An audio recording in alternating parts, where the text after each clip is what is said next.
How to put your logo next to your website name on Wix. The first thing you want to do once on your Wix editor page, you're going to go over to the top left hand corner and you're going to hover over settings.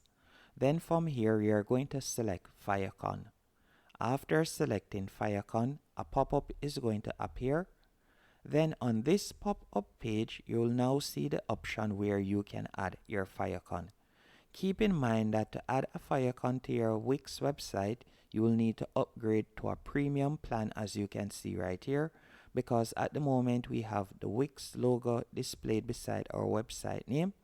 To do that, all you'll need to do is tap on upgrade to a premium plan, and then from there you will be able to add your own custom logo.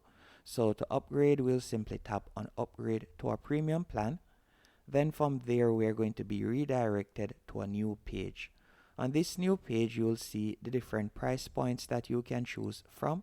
So for example, they also have a $12 per month plan that you can select, or you can go to the $24 per month plan, as you can see right here.